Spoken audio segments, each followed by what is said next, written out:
Thank you, gentlemen, and welcome to Southern California. Greg Gagne at the Chuck Finley on the hill. We are in the top of the first inning, just underway. Brian McRae has started things off with a solid single to left field. Off the lefty, started it for California.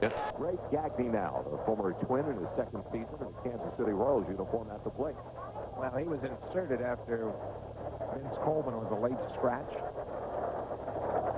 Gagne moved up from the 8th spot into the number 2 spot. Very warm night in Southern California. Easy night for pitchers to get loose in a hurry. 6'6". Chuck Finley, 215-pounder, 9-10 record. Third best buck in the American League in strikeouts with 146.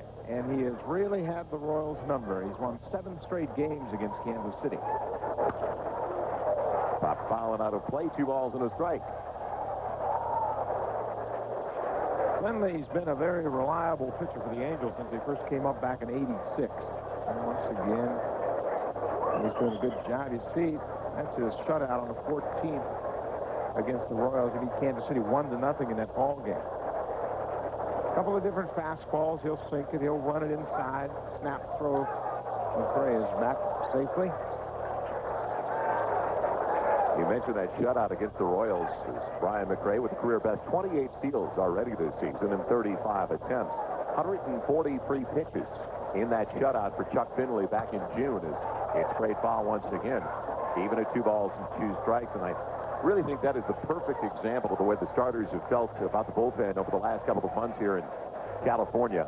They don't want to give it up if they've got a chance for a shutout or a complete game. Well, things have changed dramatically with Brian Harvey's departure.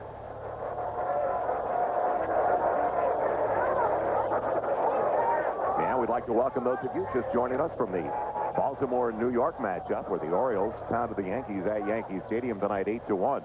It's the second half of our ESPN Wednesday night doubleheader. Anaheim, California. Joel Myers along with Buck Martinez. Brian McRae aboard. Leadoff single to start the contest. And Chuck Finley got his number. JT no. Over Gary DiSarcina who has the tag from the putout of Brian McRae. Now, DiSarcina stayed with McRae. Initially, McRae dodged the tag. McRae goes with Finley's first move, and unfortunately for McRae, it's the first base. Wants to slide by McRae as he avoided the tag initially, but his momentum carries him off the bag, and DiSarcina was through with him for the putout. One thing the Royals do, they have trouble. They get caught a lot. They steal on the bases. They get caught a lot. DiSarcina with the 2-hopper. And takes care of his counterpart, Greg Gagne, on the 2-2 pitch. And for those of you just joining us, let's look at the lineup card tonight for Al McRae. Brian McRae snapping an 0-for-16 slump with that base hit, led it off. Gagne the second out of the inning. Now Wally Joyner coming up. McFarland's in the cleanup spot. He hit the game winner last night. Felix Jose, then Hamlin, Gaetti, Lind, and the latest add to the lineup about a half hour before first pitch, Keith Miller out in left field instead of Vince Coleman. The breaking ball to Wally Joyner, a 3.06 average for Wally. He's knocked in 57. Finished second in Rookie of the Year voting back in 1986 when this ballpark was truly Wally's world. Finished second behind Jose Canseco in Rookie of the Year voting. Off-speed delivery.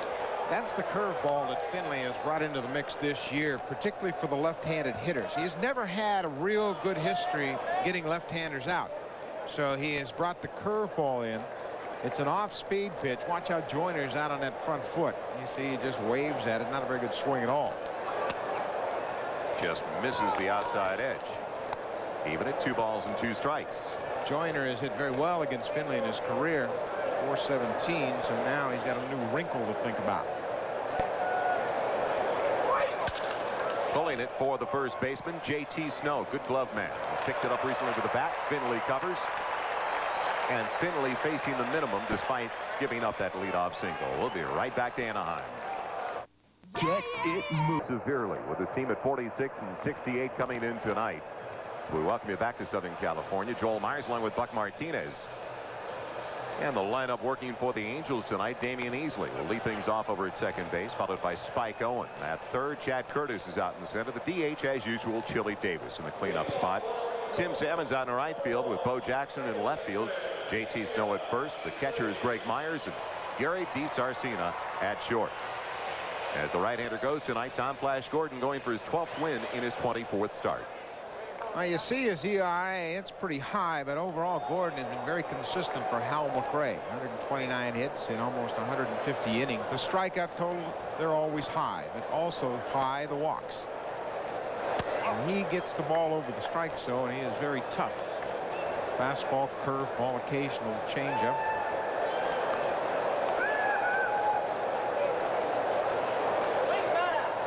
It's been a struggle this year for Damian Easley at the plate. He showed good gap power last year, good line drive hitter, but as you can see, only .218 so far this year. Last year he was playing in pain with those shin splints. Shin splints last year. This year he's had trouble with his shoulder, just off the disabled list in the middle of June. You know, he's in the leadoff spot tonight. Marcel Latzman has used 6 different guys in the leadoff spot trying to find somebody that can get on base consistently. Been a real problem for this team, finding a patient man to put in the leadoff spot. Breaking ball dips downstairs, even at 2 balls and 2 strikes. Very similar for both squads. You would think that the Royals wouldn't have that problem with Brian McRae or Vince Coleman, but the on-base percentage has not been that great for Kansas City either from the leadoff hitter. The 2-2. Got him to go after one out of the strike zone. So that's the way the night begins for Easley and Flash Gordon. And the support buck behind Flash Gordon tonight. Well, the Kansas City Royals have a good defensive ball club. They're 5th in the American League, committing just 79 errors, and the guy at third base is having a banner season. He leads third baseman, has committed just 4 errors. Former Gold Glove winner with Minnesota. Played here in California last year. They moved him around. He never got comfortable here in California. Went to Kansas City midway through the season last year and really turned his career around.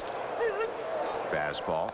Starts off Spike Owens' first at bat of the night for strike 1, and there was some area of contention as to who was going to be paying Gary Gaetti this year. Well, it was determined just over the last couple of days that the California Angels would continue to pay him this year, just about the $3 million that he was promised in that 3-year deal that he originally signed.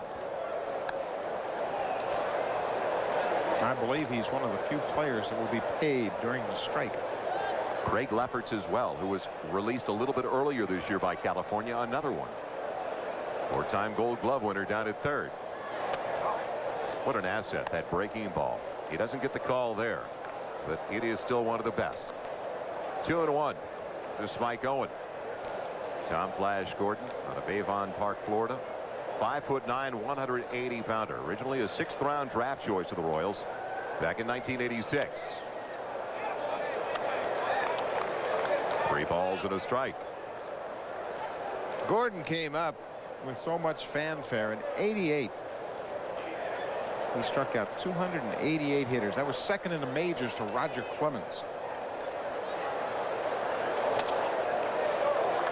There's the walk. That always is a problem. He averages 5.5 walks a game. Last time out, they beat Seattle.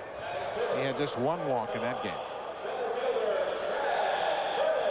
Safe to say we're looking at a no-nonsense manager right there. Your former teammate with the Royals. Yeah, Hal doesn't like people that aren't prepared or really don't go about their business properly, and he'll let it be known.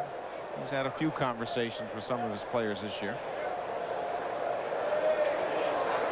Mighty might at the plate. Chad Curtis, a little center fielder for the California Angels. A nice stab on the backhand side by Mike McFarland. When you're on base with Gordon on the mound, you've got to be aware of the wild pitch. You throw so many breaking balls in the dirt that you have to anticipate the possibility of a short pass ball or wild pitch. Mike McFarland, the veteran, noted more for his bat than his defensive skills, but done a pretty good job of refining those skills. First 2 missing to Curtis. Starts the night with a .256 average. On base percentage at only .315. He is really a free swinger. Yeah, Rod Carew has his hands full with a lot of young hitters in this lineup, trying to get them to be a little more patient, particularly against a guy like Gordon, who has some trouble finding the strike zone early in the ball game. He has walked Spike Owen on a 3-1 count. He has now run it 3-0 third man of the batting order, not your prototypical third man of the batting order, Chad Curtis. Although Curtis does have a career best with 11 home runs this year. It's over, and it's 3-1. Well, there's been kind of a battle between Curtis, a war of words, I guess you would say, Buck, between Curtis and his hitting coach. The word got back that Rod Carew may have said something to a reporter that Curtis was uncoachable. Curtis shot back, well, if I'm uncoachable, he hasn't talked to me in 3 months. How would he know? It's high. Back-to-back walks. Well, that's the last thing you want to do as you work your way down the lineup here with the Angels, particularly to the 4th spot. Chili Davis is having another bang-up season. He is a consummate RBI guy. Now Bruce Keeson, the Royals' first-year pitching coach, comes out to have a talk with Tom Gordon. Let me tell you, that hook really becomes ineffective. Boy, Gordon didn't appear to like what Keeson said right there. He kind of turned around and walked away. But you really have to put that curveball in your back pocket if you can't pitch ahead.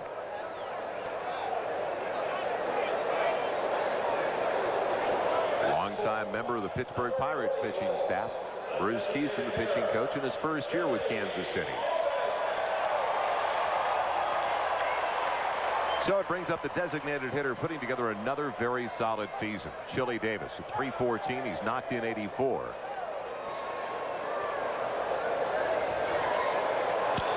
The RBI opportunity is laid on the fastball, and it's strike one. Now there's a good example of a veteran hitter stepping in the box against a pitcher that's struggling with his control, looking for a fastball on the first pitch, expecting Gordon to try to get ahead of him. He got it. It was a little bit away from him, and he fouled it straight back. Only 6 for 32 over the first 8 games of his current homestand for the Angels. There's one down. Runners leading away from first and second. Didn't miss by much. The tailing fastball, even at a ball and a strike. Right now, Chili Davis in negotiations with the California Angels. I guess that will be put on hold momentarily, but the Angels talking to Chili, the age of 34. 4th now in the all-time Major League home run list for switch hitters with those 250. Old Uncle Charlie. 1-2. Gordon has one of the best curveballs in the league. Right there, he had Chili Davis looking for a fastball. Watch how he finishes off this curveball.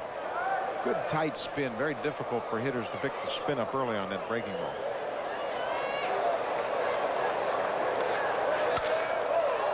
Push fouling out of play on the 1-2 delivery. Chili Davis, like so many of the Angels this year, surprisingly a much better hitter on the road than at home. 362 on the road, 275 at home. He is looking for career hit number 1800. He's got Spike Owen down at second in scoring position. Chad Curtis over at first. Good speed on the bases for California, and Chili's gone on the breaking ball. Second strikeout of the inning. So 2 Ks and 2 walks. That's generally what you get with Flash Gordon on the mound. A couple of walks, a couple of strikeouts, and right there another good hook. With 2 strikes, Davis had to go after it. Tom Gordon's the kind of guy that'll keep you on the top step of the dugout if you're his manager. 285 average coming in for Tim Salmon, rookie of the year last season, the very first in the history for the California Angels. He's driven in 70. Can he come through with the 2-out hit? There's the breaking ball for strike one. Flash Gordon 4-4 lifetime against California, and very stingy when it comes to giving up runs. 2.69 earned run average in his career against California.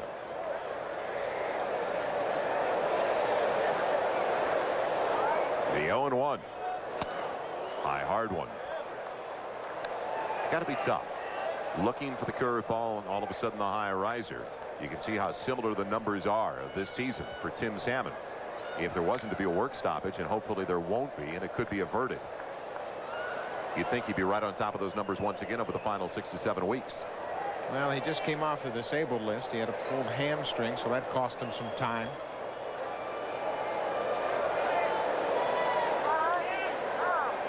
The 0-2.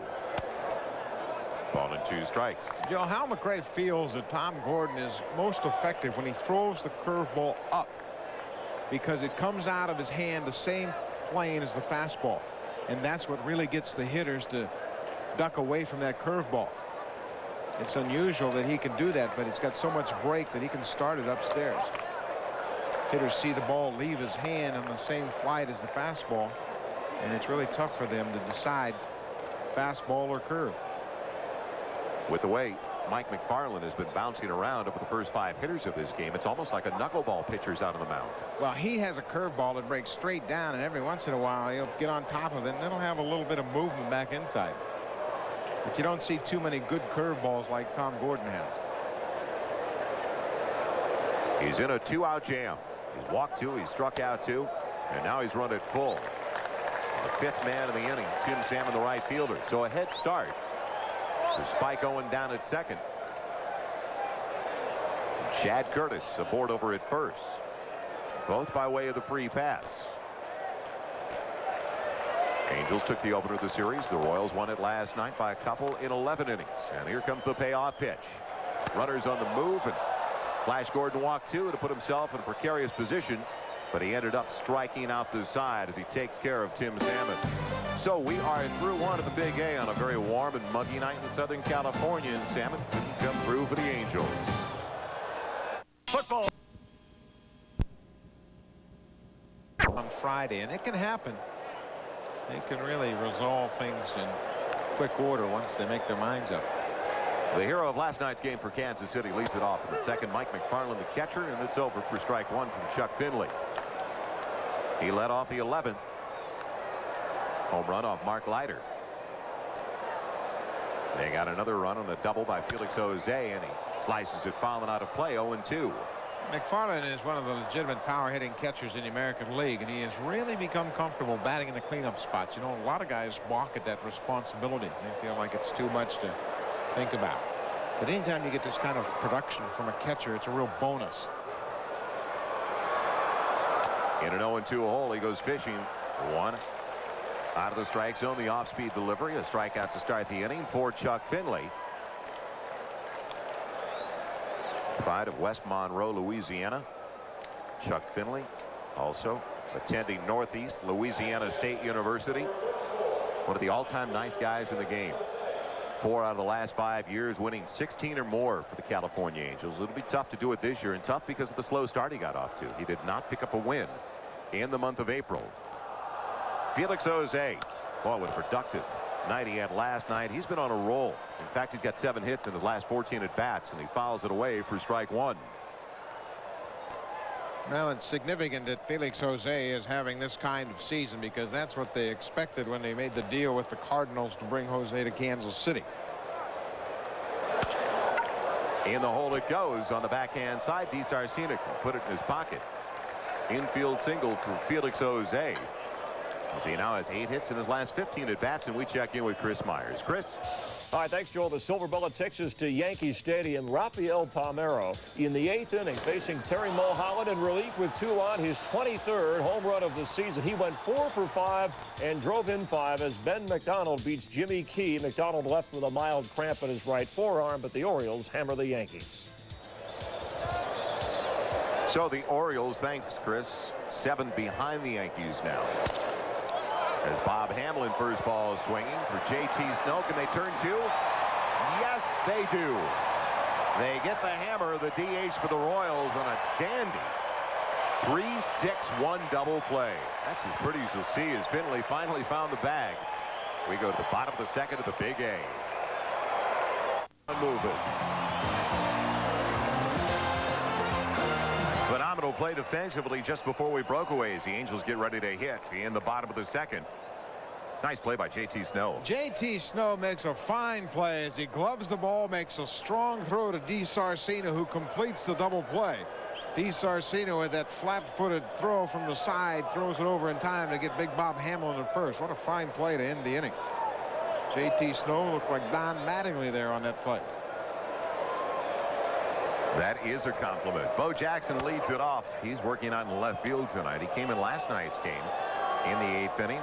It's a replacement for Jim Edmonds. 274 average. He's knocked out 13. His 13th came last night in the 8th inning.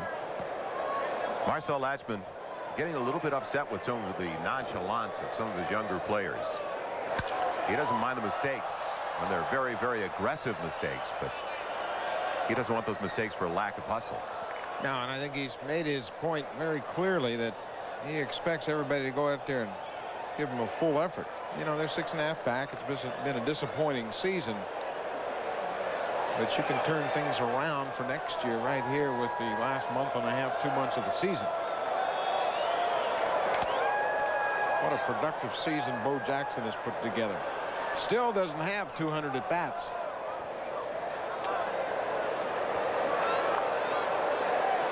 It is rare when he turns on the ball with that artificial hip. Straightaway center field, goes the other way still with plenty of power.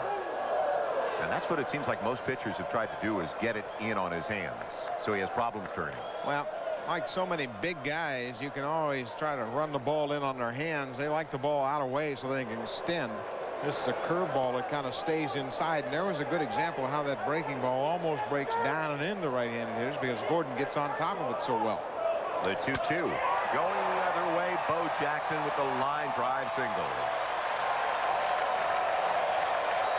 Yeah, while we've got an opportunity, let's head back east to Chris Myers. Chris? Joe, the Silver Bullet takes us to Minnesota. Red Sox and Twins in the bottom of the second. Bases loaded. Kirby Puckett off Scott Bankhead. A grand slam, 6th of his career. 109 runs batted in. He passes Joe Carter and Frank Thomas for the American League lead. The Twins lead it in the bottom of the 7th. And here we are in the bottom of the 2nd in Anaheim. The Angels and the Royals scoreless in this rubber game of the series. Bo Jackson with a leadoff single. J.T. Snow hitting 223. He's picked it up at the plate since the All-Star break.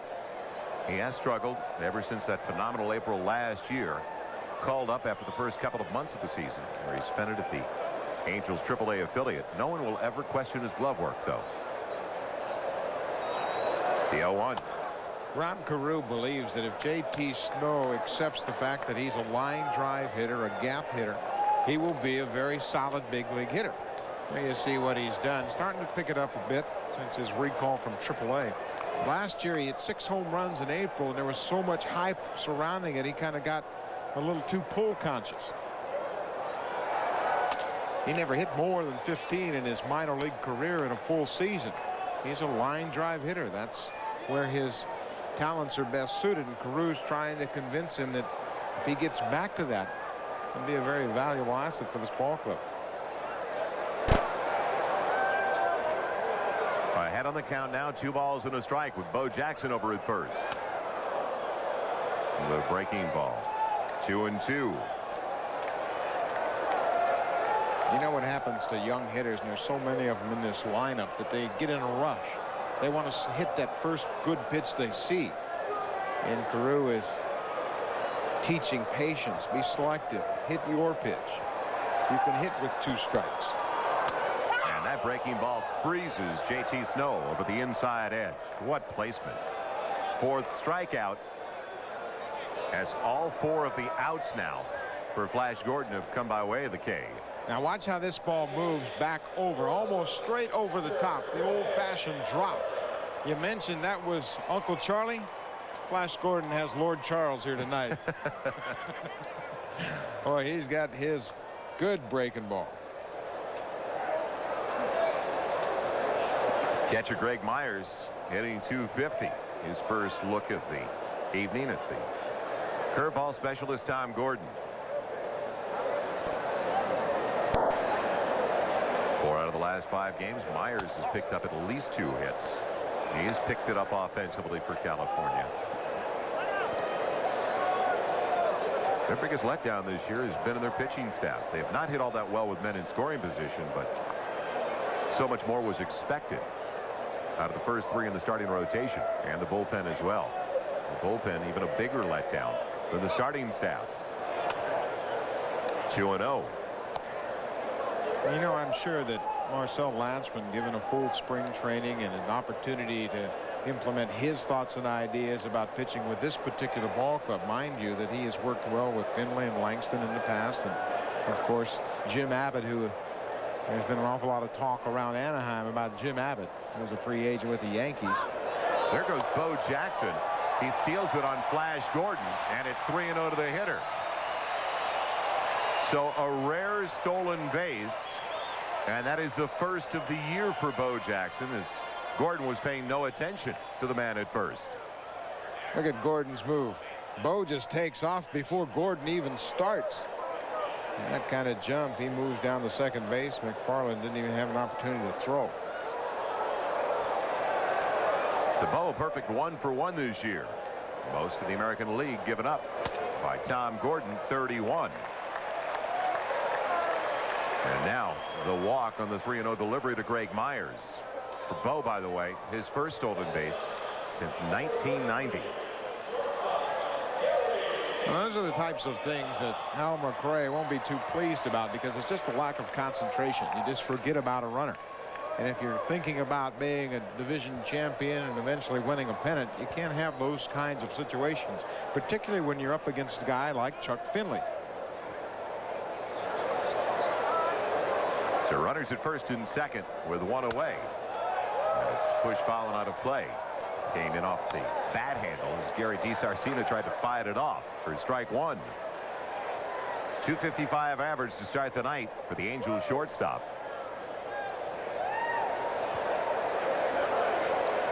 We talked about the stability of their positional players, and they've got some good players all around, young players. DiSarcina, Easley, Snow on the infield, Curtis and Salmon in the outfield.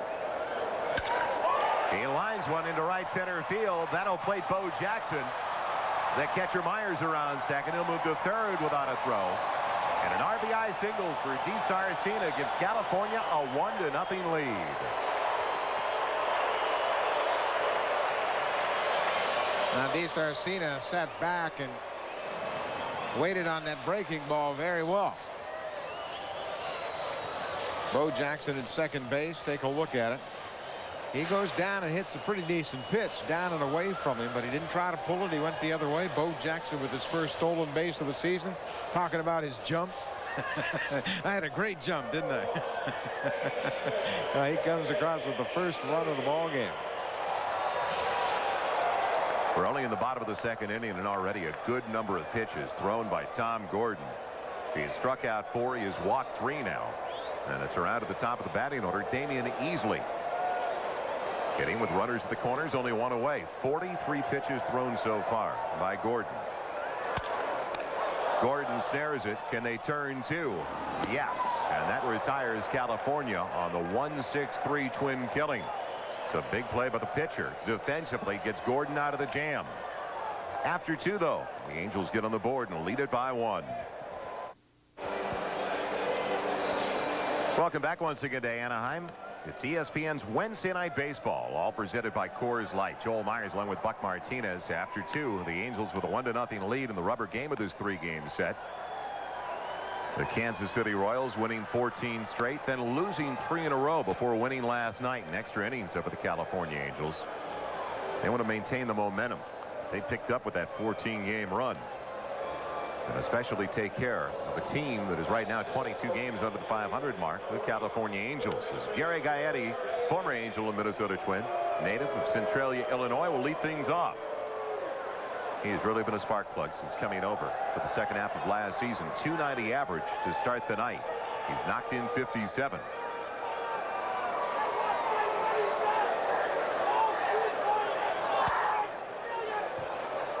First one from Chuck Finley is wide for ball 1.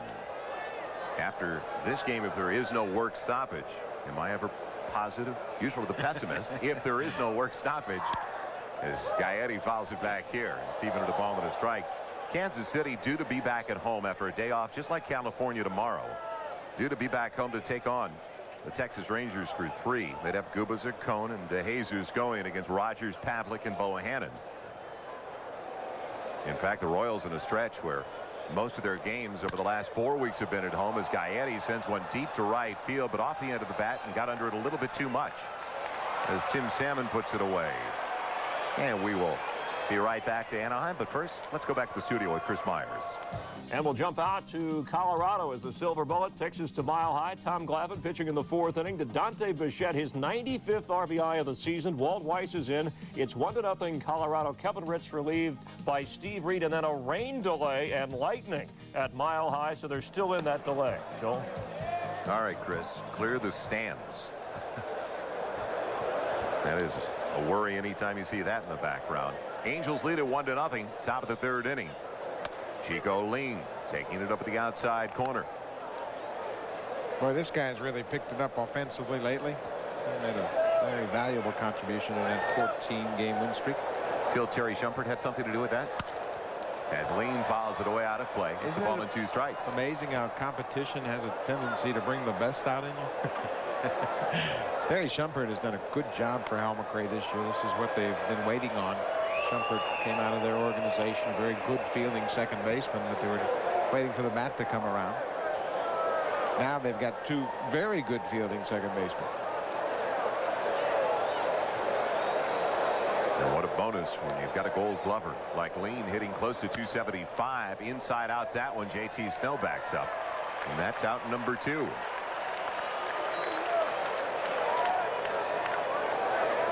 It's funny, usually with veteran pitchers, Buck, you feel like you better get to them early or they're going to get in a groove. But so far this season, that has not been the case for Chuck Finley. In fact, Chuck Finley has been tougher in the first 3 and the last 3 than the middle 3. His ERA better than 6 in innings 4, 5, and 6. So it has not worked out that way for the veteran left-hander for the California Angels. Former New York Met Keith Miller hitting now with 2 away and the bases empty. A late add to the lineup out in left field. And it's over for strike 1. Miller's had a tough go of it in Kansas City the last couple of years with injuries. He's not played in this series. He was on the 60-day disabled list up until the All-Star break. Back problems. Al McRae was really pleased when they picked him up because he can do so many things. He can play in the outfield. He can play in the infield. Line drive type of guy, gets on base, very good base runner, but McRae hasn't had him available because of the injuries. Count is even at a ball and a strike. Not a bad looking breaking ball there from Chuck Finley. Well, now you've got to contend with the forkball. Finley got the breaking ball over. The forkball's his bread and butter, and he'll throw it down and away from right-handed hitters, and it's a very effective strikeout pitch for him. Got him to go after one out of the strike zone. The off-speed pitch gets Miller and a 1-2-3 inning for the first time this evening for Finley as we go to the bottom of the 3rd at the Big A with the Angels on top. The California Angels trying to play the role of a spoiler just before the possible work strike hits. The Kansas City Royals, a very hot club coming in. The Angels and Mark Langston took care of things. Now, there's one guy you know doesn't want to see a work stoppage, and just about everybody else at the ballpark, but the concession people, the ones out in the parking lots working the stadium lots.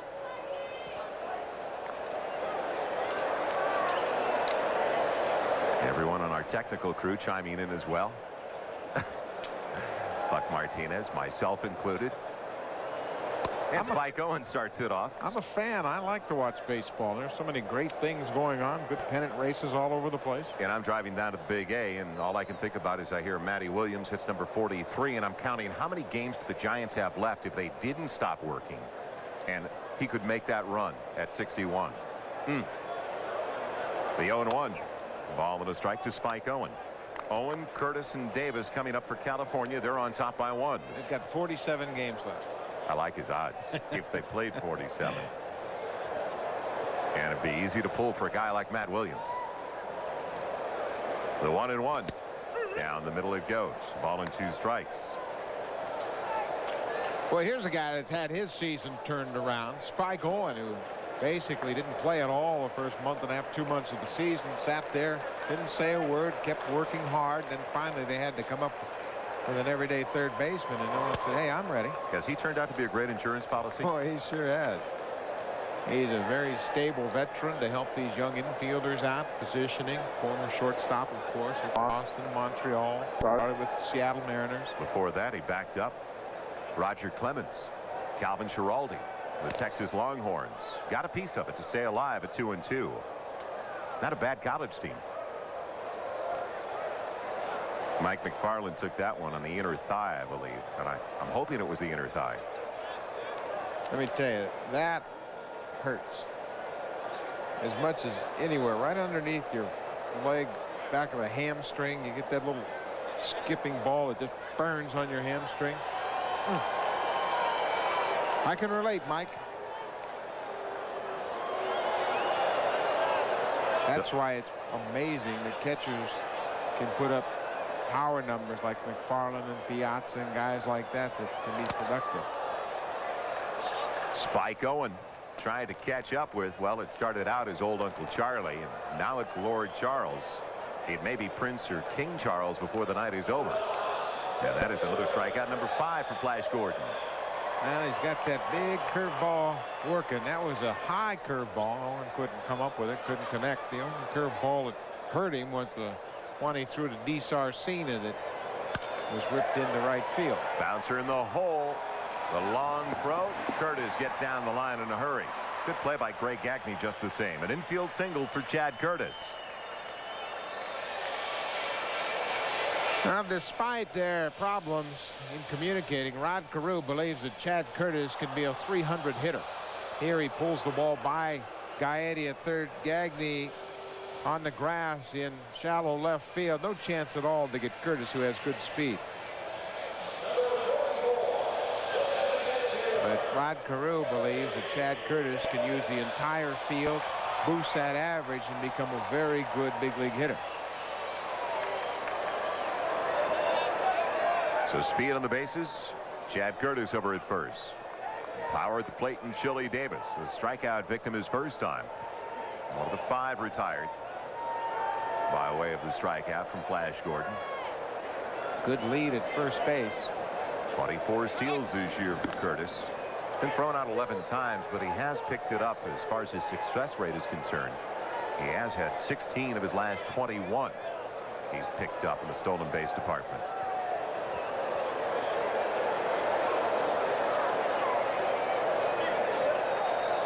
You know, it really takes a lot of effort by a player to be a good base stealer today, because so many pitchers are using the slide step. You've really got to do your homework and study how particular pitchers vary their deliveries. So many teams have really paid attention to neutralizing the running game.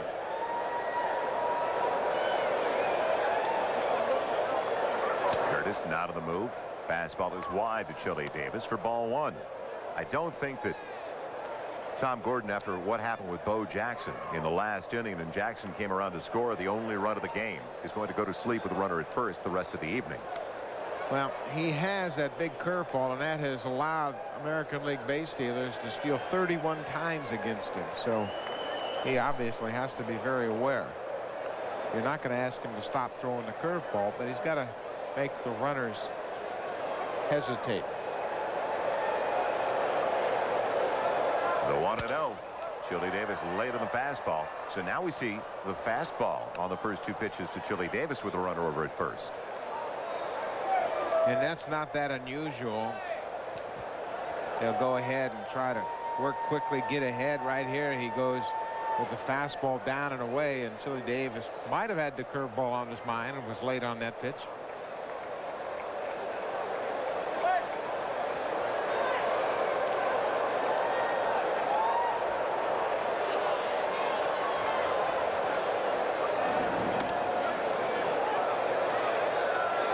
Message over to first. Not the good move that we saw earlier from Tom Gordon.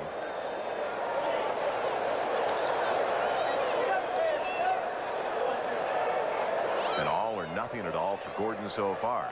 3 walks, 5 strikeouts. There goes the runner. The throw on the wrong side of the bag. Chad Curtis with another stolen base. McFarland hasn't had a real good year throwing runners out. Just under 20%. Chad Curtis got a good jump off Flash Gordon again. You can see as he starts that left foot, Curtis takes a look at home plate. McFarland hurried to throw. It's to the shortstop side of the bag, and Chad Curtis has his 25th stolen base. Now there's a rule in the Angels, no facial hair. Chad Curtis got hot. took off the little goatee as Chili Davis comes up empty after the high hard one. 2 balls and 2 strikes. But now Chad Curtis has picked it up at the plate. The goatee is back, but baseball players, they're not superstitious. Hey, he's hitting 250. Got to go with anything, huh? Try anything. 2 balls and 2 strikes to Chili Davis. He's driven in 23 over the last 24 games and barely holds up in time. Earlier in the ball game, we saw Tom Gordon throw a 3-2 curveball to Tim Salmon. I wouldn't be surprised if you see the same thing here. Got a base open with 1 out. Royals have already turned 1 double play in this ball game, so if he loses Chili Davis, they set up a potential double play with Tim Salmon at the plate. There's 1 down. Full count delivery coming, and he got him with Buck Martinez's call. Good call, partner. Strikeout number 6 is Chili Davis. Let's go to Chris Myers. Chris. All right, Joe, big out there. Nobody can get Kirby Puckett out. Not tonight anyway. The Silver Bullet takes us to Minnesota. Red Sox and Twins. Puckett's 2nd home run of the game. This coming off Tony Fossas. His 20th of the year. He's driven in 7 runs, 112. Coming off Tony Fossas. His 20th of the year. He's driven in 7 runs, 112 for the year.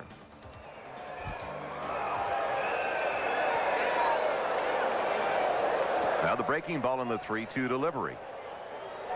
Chili Davis swings and misses. 6 strikeouts for Gordon here. 2 down in the 3rd inning. Tim Salmon first ball swinging. Wally Joyner, will he have a play? Just out of his reach off top of the dugout. He has thrown so many good curveballs at this point in the ball game that now his fastball seems like it's about 96, 97 miles an hour, because they've got all of the Angel hitters thinking about the breaking ball. So Gordon can go upstairs with the fastball now, and he'll get some of these hitters to chase that high hard one. Out of the first 8 outs he has recorded, 6 have been strikeouts. The other a ground ball double play. He's ahead of Salmon 0-1. Curtis down at second with 2 away. Even at a ball and a strike. It's a 1-0 California Angels lead. See, now he can come back with another fastball. Salmon's thinking, okay, he threw that one up and in. Now he'll drop a curve on me, but he can back it up with another fastball upstairs. More than likely, Salmon will be late on it.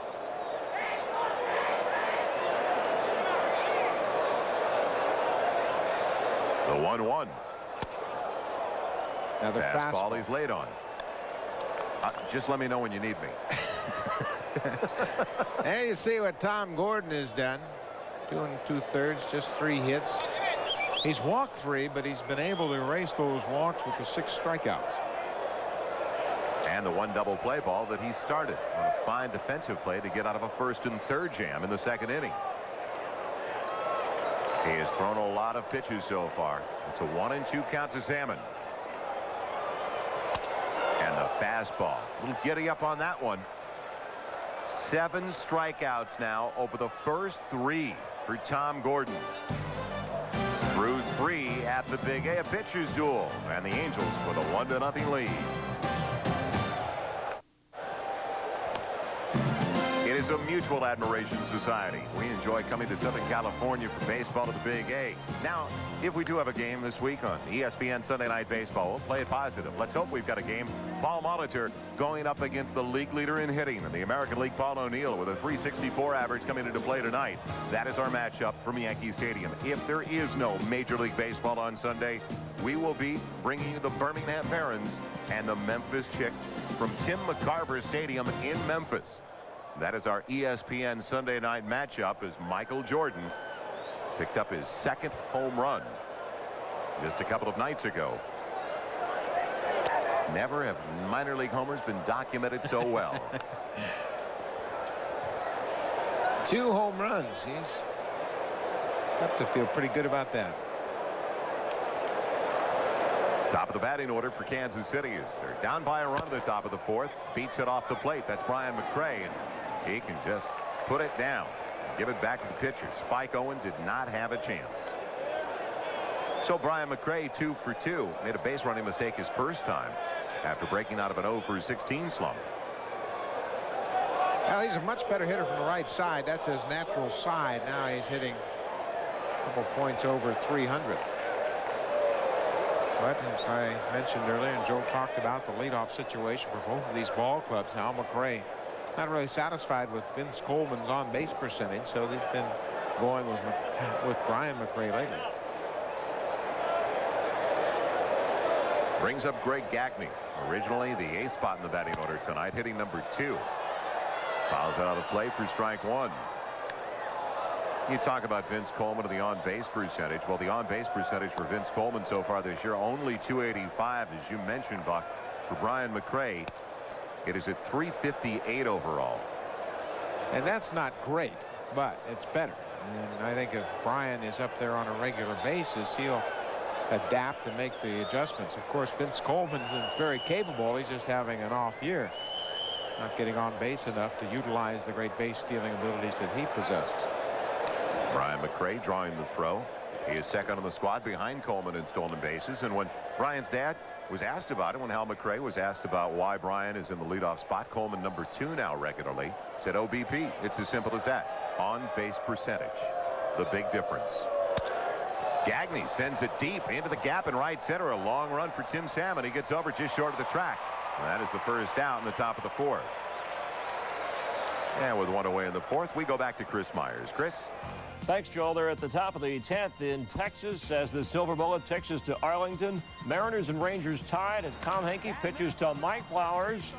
His homer gives Seattle a 3-2 lead. Rangers trying to end a 5-game losing streak. The A's have already lost earlier today. It's 3-2, still batting in the 10th. All right, Chris. Well, a couple of years ago, it would have been a surprise if Flowers did that without the bases loaded. And now as we look at the Western Division standings, Texas starting the day with a 1-game lead, or a half-game lead actually, over Oakland, but Oakland did lose earlier today to the Chicago White Sox. Oakland will be playing tomorrow. It's Ron Darling against Randy Johnson. Oakland against Seattle. Could be a huge game.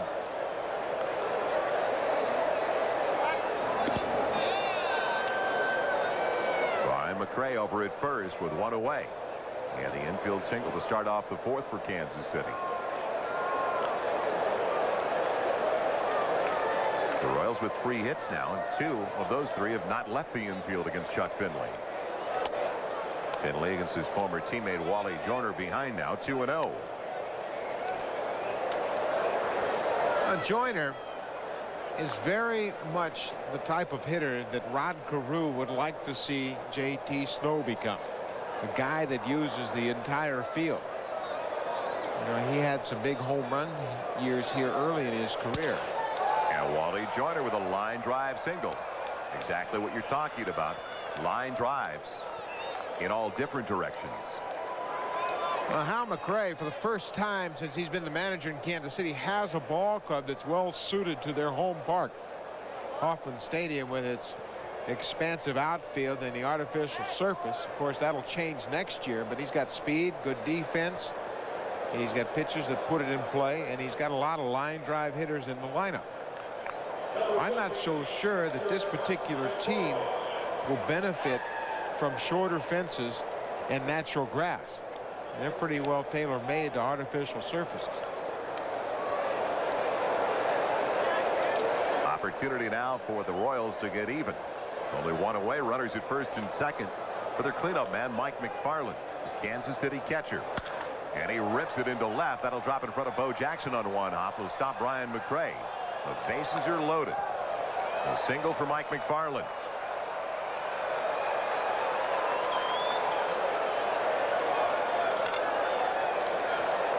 Well, Brian McRae got it started with an infield hit, then Joyner single to center, and now McFarland jumps on the first pitch he sees. Looked like a high fork ball that didn't really break. McFarland hooked it into left field. And the Royals are threatening here with 1 out. Mentioned Felix Jose and his improvement, particularly from the right side. Last year, because of shoulder problems, he hit under 100 from the right side. Felix Jose sending it deep to right center field. Curtis giving chase, and one hops a wall. That'll tie it up. Joyner around third, and they've got the runners hung up as Joyner stopped at third, and now they got two aboard at third. And Felix Jose is confused going back to first base at the same time. He didn't need to do that. So mass confusion for Kansas City on the bases, possibly taking them out of a big inning, as now there's two down. Otherwise, and it looked like Joyner could have scored easily. It would have been a double. Well, McFarland got all the way around the shortstop, and you really can't blame him because he expected Joyner to score. Wally Joyner got all the way to shortstop, and then he came around third but got the stop sign. Take a look at it as Jose drives it up the alley in right center. Curtis in pursuit, but he can only play it off the wall. Now the base runners are moving right here. Curtis gets it back to the infield, and watch as they relay it over toward third. Easily looks and sees too many Royals. Now they throw it home. Jose's already standing at second base. You see Joyner going back to third base. McFarland's there at third base, and now as they tag out the runner, Jose went back to first. Figure that one out. Abbott and Costello would be proud. First one is over for strike one to the designated hitter and Rookie of the Year candidate Bob Hamlin. It is tied at 1. What a strange sequence for Kansas City here in the top of the fourth inning. There goes the runner Jose, and the ball in the dirt. Good stop by the catcher Greg Myers. So stolen base now for Felix Jose. They got the second again. How many times does he want to touch the bag? Myers wasn't concerned so much about the stolen base as he was about blocking that ball in the dirt with the base runner down at third. It's the old line, you can't steal first. Felix Jose got to second, but also got back to first. It was a single and an RBI for Jose. It looked like it was a double and 2 runs batted in as Hamlin lifts a fly ball into left field, and that should retire the side. What a strange fourth inning for Kansas City. A rare base running mistake from their veteran first baseman Wally Joyner. So Bo Jackson will lead it off for the Angels as they get ready to bat in the bottom of the fourth, all even at 1. Flash Gordon warming up and almost catching his catcher Mike McFarland, who was trying to get out of the way of a warm-up pitch. He was bouncing that curveball out in front of home plate. McFarland was trying to dodge and duck and get out of the way, and caught him right square in the chest protector. These kinds of nights for catchers are long nights. And then, of course, McFarland was caught in that rundown as the Royals really got messed up on the bases. They should have had 2 at least in that situation. 2 runs with 2 aboard at second and third and only 1 down. They took themselves right out of the inning. And Bo Jackson will lead it off for California in the bottom of the fourth. It's tied at 1. Jackson scoring the only run of the night for California in the second. He started off the inning with a line drive single. McFarland's having a pretty tough night. Yeah, he's not having too much fun here tonight. It is really muggy by California standards, at least Southern California. It even rained in the mountains yesterday. McFarland's looking like, what next? There's a strike coming. I got Carlin a rundown. I'm catching the curveball artist who's bouncing the ball in front of home. Strike 1 count to Bo Jackson. Just mistiming that fastball. 0-2. But Bo Jackson entered the game in the 8th inning last night, and then he came up at the bottom of the 8th inning. Angels down by a couple. Shades of the All-Star game. Center field 450 feet away as he tied it up at 3, but the Angels did lose 5-3 to the Royals in 11. The off-speed delivery gets Jackson. 8 strikeouts now. And that is 4 out of the last 5 that have been struck out by Flash Gordon. Well, still using that great curveball. You can see Bo Jackson tries to wait back and make contact, but he swings right through it.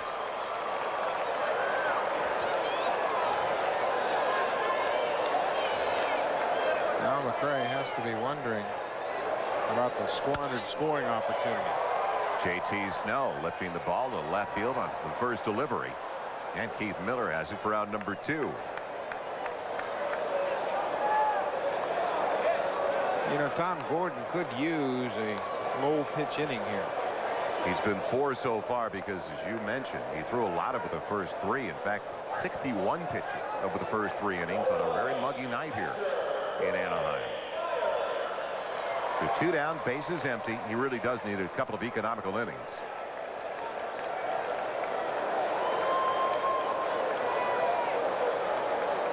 Greg Myers walked, was stranded back in that 1-run second for California.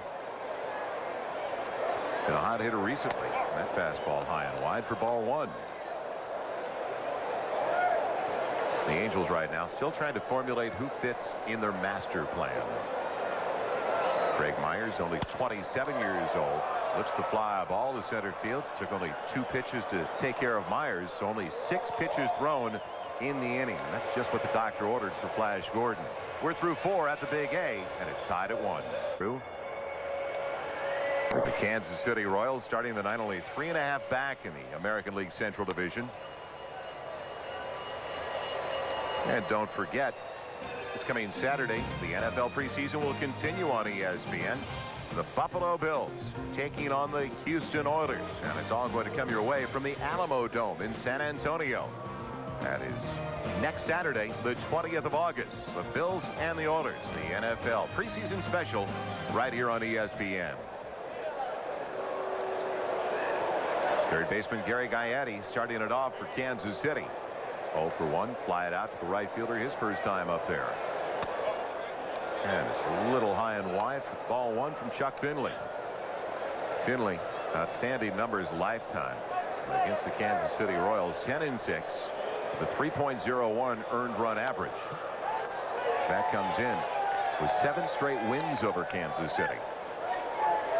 Now, these are the middle innings where he's had problems before, at least earlier this year. Innings 4, 5, and 6, where his ERA has been better than 6.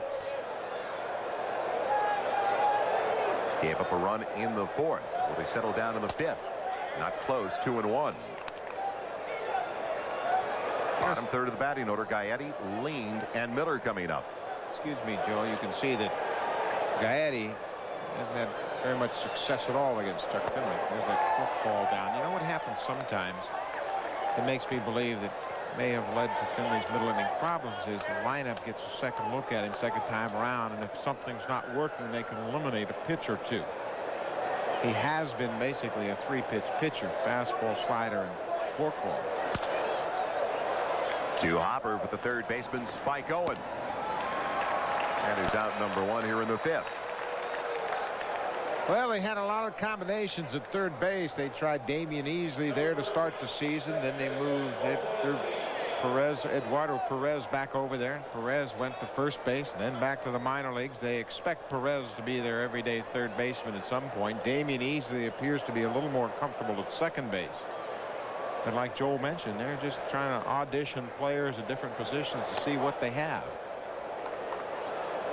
So often we've talked about players coming up the big league level over the last couple of years, maybe a year or 2 before they're ready. And maybe that's the situation, Buck, with the California Angels, as they're looking at so many youngsters. Yeah, I think that's exactly it. You know, economically, they decided to let some older players go and trim their salary somewhat, so they rushed players probably before they were ready.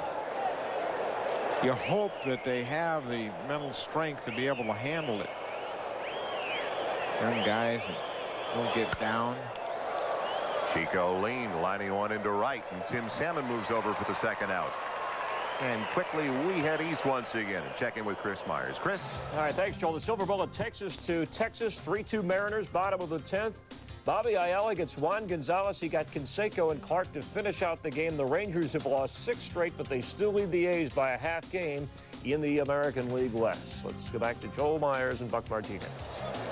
All right, Chris, what a road trip it's been for the Seattle Mariners in Oakland. Only a half game back despite losing earlier today to the Chicago White Sox by a run. So what a big game that is now for the Oakland A's tomorrow. It's only a half game behind the Texas Rangers. And look at Seattle, 2.5 back despite the fact that they're 15 games under the 500 mark. And homeless in Seattle.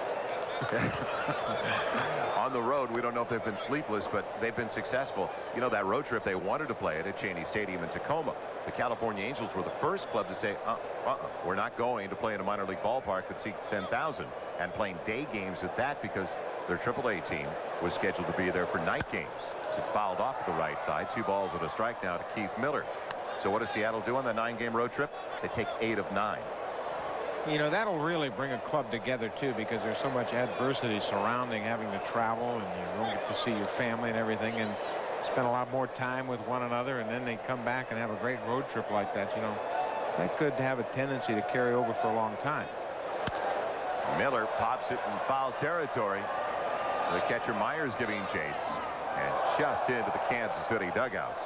You know, I can relate it to a similar situation when I was a member of the Brewers. In spring training, we had terrible floods in Arizona, and we lost our spring training complex. So we had to train after everyone else finished, and we'd be one place one day, Phoenix one day, Scottsdale the next day, Casa Grande the next day. And it was the best spring that that organization ever had, because guys really got together. We learned an awful lot about one another. We had to put up with adversity, and we had to dress at home, basically. It was a tough spring, but a good spring. All of a sudden, it became a tightly knit group, didn't it? Sure did. Well, Lou Piniella is hoping for the same for his Seattle Mariners, unfortunately.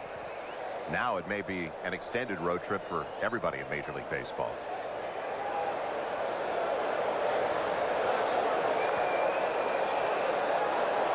Two and 2 count to Miller. A little high. Finley ready to head to the dugout. Finley set them down in order in only one of the first 4 innings. That was the 3rd. Gave up the only run of the game he's issued in the 4th. The Royals, with a base running mistake, blew a big opportunity. And Miller looping one up the middle. Damian Easley ranges to put it away for the final out of the inning. So the second time this evening, Finley has a 1-2-3 inning. We go to the bottom of the 5th.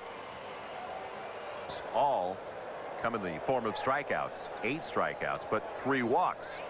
Through the first 4, he has thrown 66 pitches, and only 5 actually in the last inning.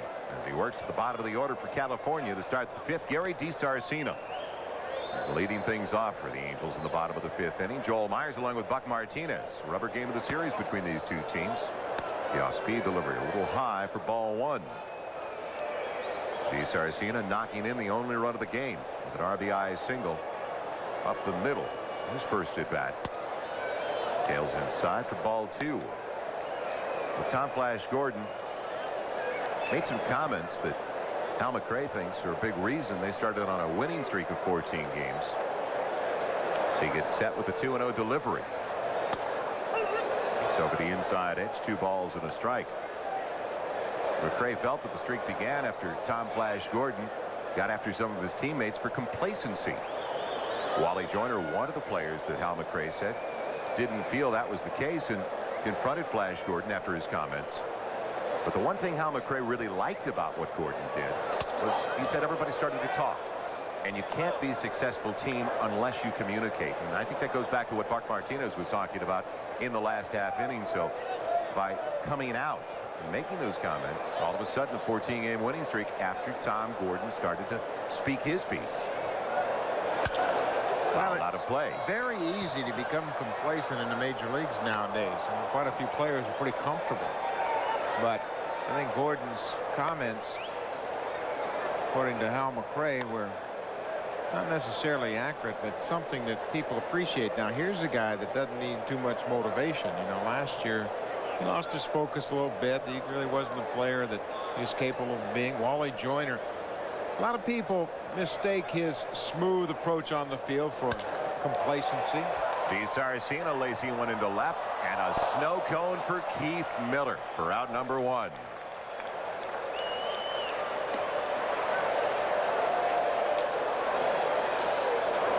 And the strikeouts from Flash Gordon, 8 to be exact. It started with Easley, Chili Davis, a victim twice. Tim Salmon goes after the curveball. Look at that curveball, back door almost. Spike Owen with a high breaking pitch. Another one for Davis.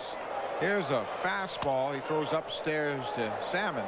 And then Bo Jackson, number 8, swings at another hook. Career best 13 strikeouts for Flash Gordon. That was in 7 innings of work back in 1991 at Yankee Stadium. So one away, bases empty. Top of the batting order, Damian Easley. He's 0 for 2. Struck out and grounded into a 3-6-1 double play.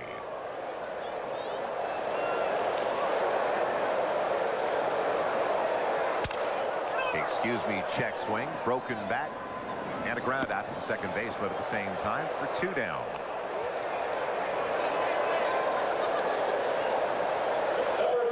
So now Flash Gordon has retired 7 in a row. Talk about strength up the middle. We just saw the play by Chico Lane, Gagne over at short, and Brian McRae, who can cover plenty of ground in center. Throughout their history, the Royals have had great defense up the middle. Going back to Amos Otis in the center, and then Willie Wilson for all the years, Freddie Ponte, Cookie Rojas. Wally Joyner gloves it, loses it. Gordon's there, and they get Spike Owen. Wally Joyner stayed with it. Gordon followed up. And a 1-2-3 inning for Flash Gordon. So he is now set down 8 in a row. After 5, it's all even at 1 at the Big A.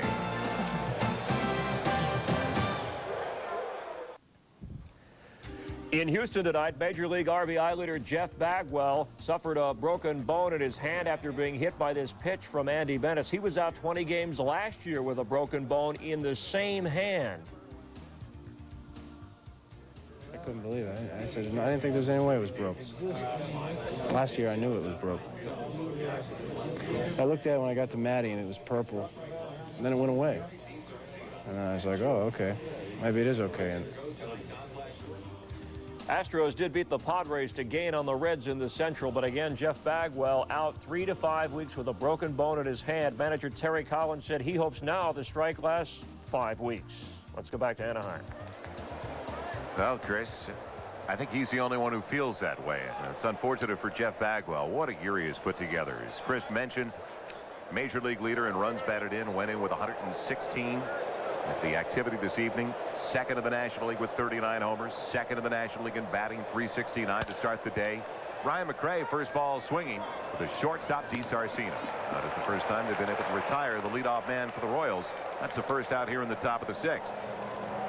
You know, Joe, we've been talking about chemistry and makeup of ball clubs, and I think you're going to see the Houston Astros respond very positively to this because they are a pretty close team. A lot of those guys really do a lot of things together. They play a lot of golf together. They have dinner together on the road, and they do a lot of things.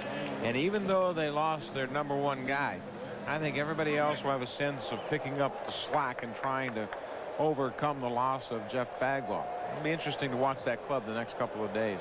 Well, hopefully next couple of months. I was about to say, I hope there's a reason to rally. Yeah. Greg Gagne 0 for 2. By hard one, strike 1. Gagne started the night, 261 average, hit 280 last year, knocking in 57 career highs last year, and average hits with 151 RBI as well. And also played in a career high 159 games. That one is in the dirt, even the ball and a strike.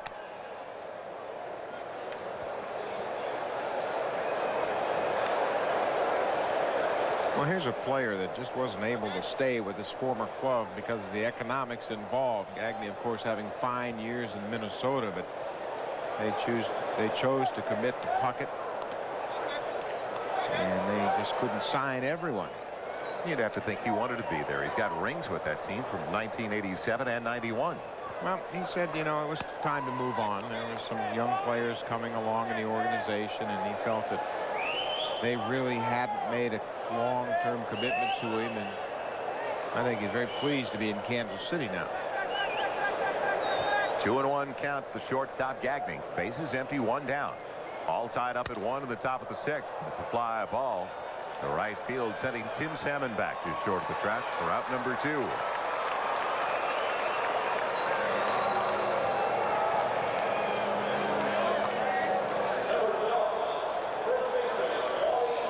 Chuck Finley, the type of pitcher who likes to stick around and finish what he starts.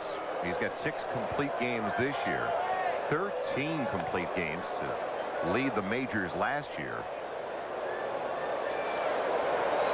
He's quite a physical specimen.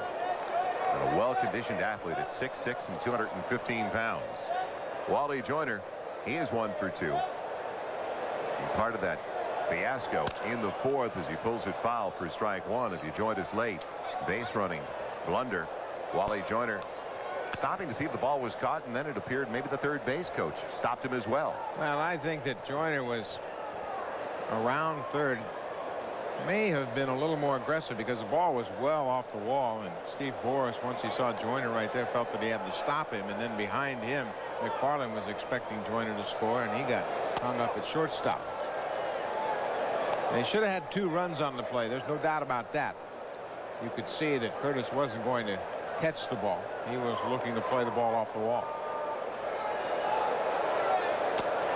You know, one final thought about Flash Gordon and his comments about complacency on this ball club. One thing we should point out is there was a factor that eliminated any chance of complacency in the last several years in Kansas City. That was George Brett, and he is retired. Wally Joyner, great line drive hitter throughout his career. He's got his second line drive single up the middle as he's now 2 for 3. 2-out base hit for Joyner keeps the inning going in the top of the 6th for Kansas City and gives their cleanup man a chance to hit. Well, Wally Joyner now is 7 for 15 against Chuck Finley. Second hit of the night, 2 singles to center field.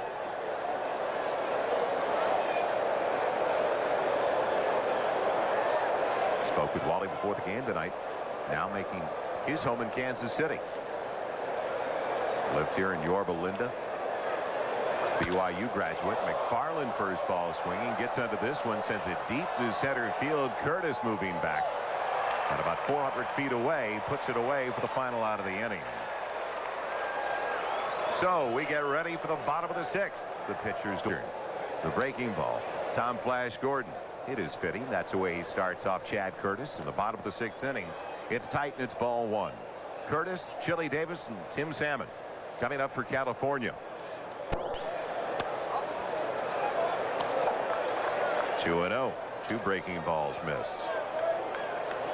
8 strikeouts so far for Flash Gordon. His biggest dry spell, though, so far as well.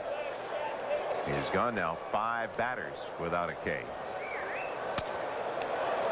And it's 3-0 to the leadoff man. All right, now, of course, the Angels need a base runner. Chad Curtis in the 3rd spot trying to get on board for Chili Davis, Tim Salmon, or Bo Jackson.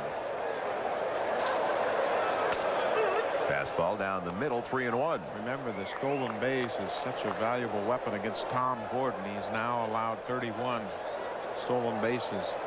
That leads the American League, of course. Curtis been on base twice. It's over the outside edge. It's 3-2, and he was taking all the way once again. Just wanted to get on base to start the inning.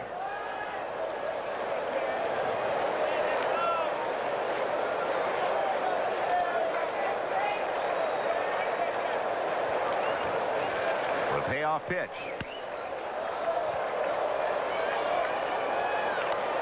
Went after what looked to be ball 4, a high fastball. Couldn't hold up, though. Too close. 11 home runs for Chad Curtis so far this year. And that's one of the reasons they did take him out of the leadoff spot, because it's easy to fall in love with the long ball. Payoff pitch. Breaking ball. Hangs in there. That's having pretty good confidence in your breaking ball. He's thrown it twice tonight in these situations. Actually, that's the 3rd time he's thrown it with a full count. Look at the 2 pitchers here tonight. They've been in command. Only 3 hits allowed by Gordon. And the breaking ball freezes Curtis. 9 strikeouts now for Flash Gordon.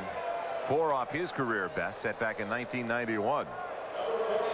And that matches his season high. Pretty gutty call by the catcher, and pretty gutty pitch by Gordon in a 1-run ball game. Heart of the order up here in the 6th inning. He drops a 3-2 hook over the plate. And McRae very pleased that he didn't put that first runner on ahead of these guys, Davis and Salmon. Chili Davis striking out both at bats, and the breaking ball for strike 1. So right now, Greg Myers, the catcher, and Gary DiSarcina, the shortstop, the only two Angels that have not gone down by way of the strikeout is Von Flash Gordon. The 0-1 breaking ball is tight, a ball and a strike. Mentioned Gordon now has matched a season high of 9 Ks. That was in an 8-inning stint against the Brewers back on the 7th of July. We're only in the bottom of the 6th inning here at the Big A.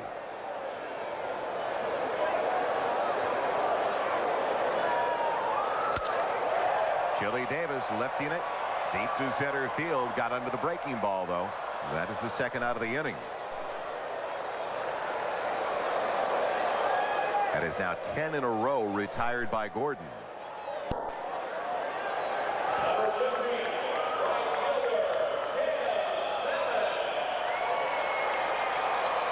Chuck Finley has done his part for the California Angels. What he can't do at 6'6", 215 pounds, though, is put a bat in his hands.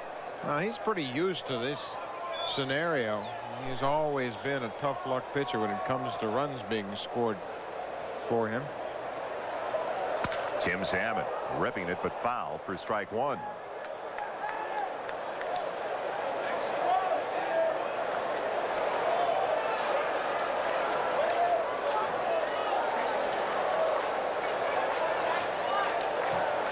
Salmon 0 for 2.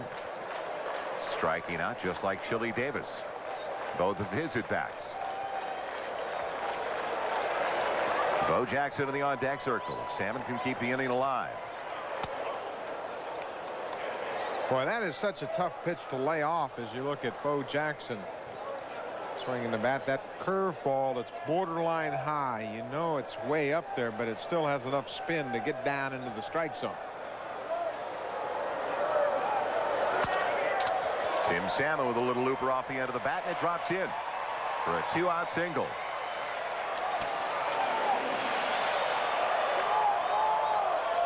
Didn't sound that good, but Salmon will take it. I think he got it out the end of the bat. It's another curveball. You can see right off the end of the bat, he just dumps it in front of the left fielder, Keith Miller, who was playing deep to cut off any potential extra base hit. 2-out single for Tim Salmon. That's the first hit for the Royals since the 3rd inning. That snaps the string of 10 straight retired by Gordon. And it gives Bo Jackson an opportunity to hit here in the bottom of the 6th inning. A tie game at 1. Jackson 1 for 2, scored the only run of the game back in the 2nd inning for California when he had a line drive single to right. Stole his first base of the year when Tom Gordon didn't pay any attention to him over at first base. And then came around to score on the RBI single by Gary DiSarcina.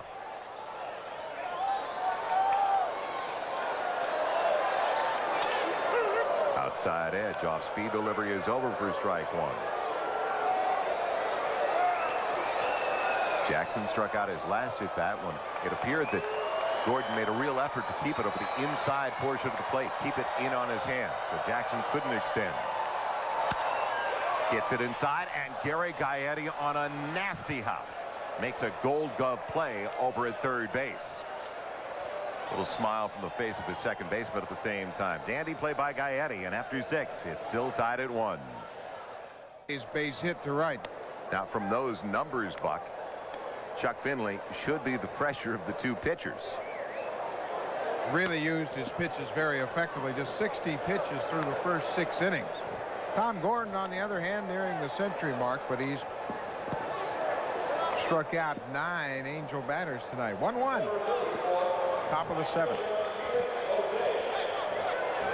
Good crowd on hand in Southern California at Anaheim Stadium for what could be the final game for a long time for these two teams, because both the Royals and the Angels have the day off tomorrow for travel day.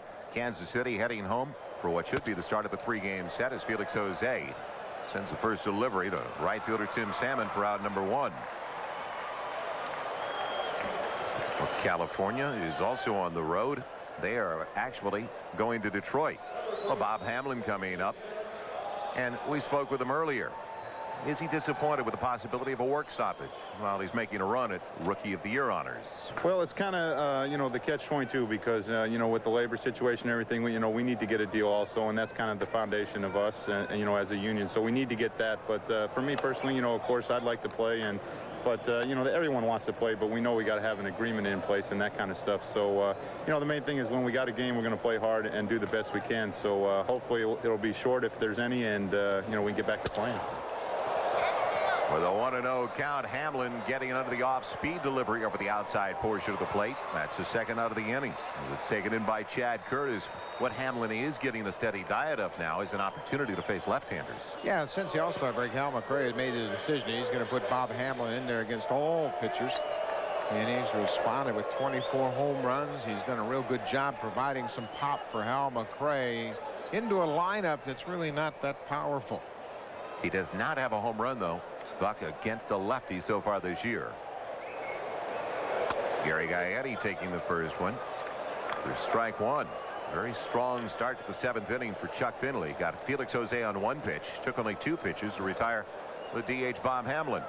He gets the first one over to the Royals' third baseman as Gaetti is 0 for 2. And make it 0-2 in the count.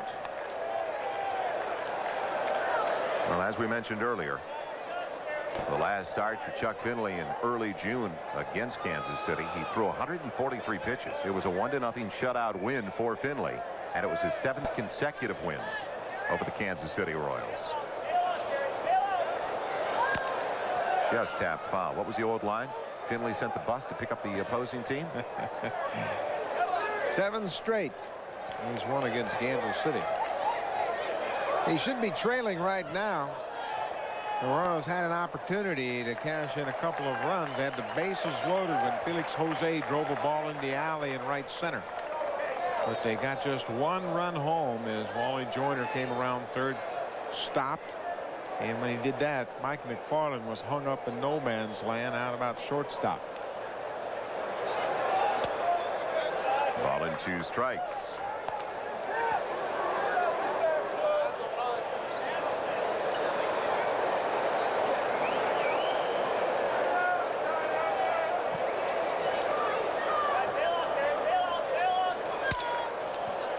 Easily positioned perfectly up the middle, looking for the play from Gary Gaetti, and it came right to him.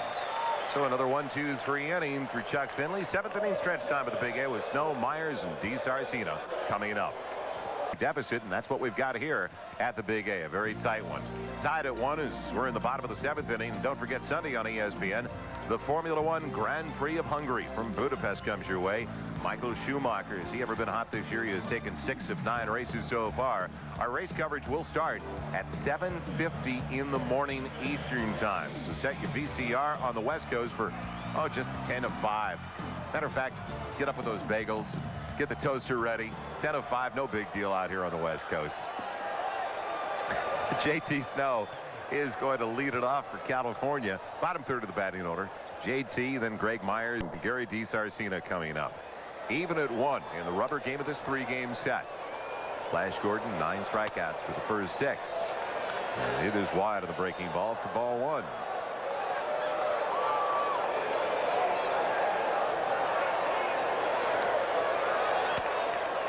Up for the California Angels, that old line for the Wizard of Oz, there's no place like home, does not apply. Any place but home this year for the California Angels. They are 22-40 at the Big A, and only 4 games under the 500 mark on the road this year. As J.C. Snow battles and loops it up the middle to 1 hopper for Greg Gagne. And that is the first out of the inning. Now JT got jammed with that fastball. Down on the label a bit. Now, when we talk about a team that has not done well at home, a lot of the California Angels will tell you that there is no home field advantage when they are at the Big A, because there are so many transplants in Southern California that when the Tigers or the Red Sox or the Yankees come in, they feel that there's better than 50% of the fans here rooting for the opposition. Well, it really came to a head earlier in the season when Ken Griffey Jr. came in on that big home run streak. Little chopper, Greg Myers, the second out. And the fans in Anaheim Stadium were cheering for Griffey to hit a home run. That didn't set real well with all of the Angels, particularly the pitchers.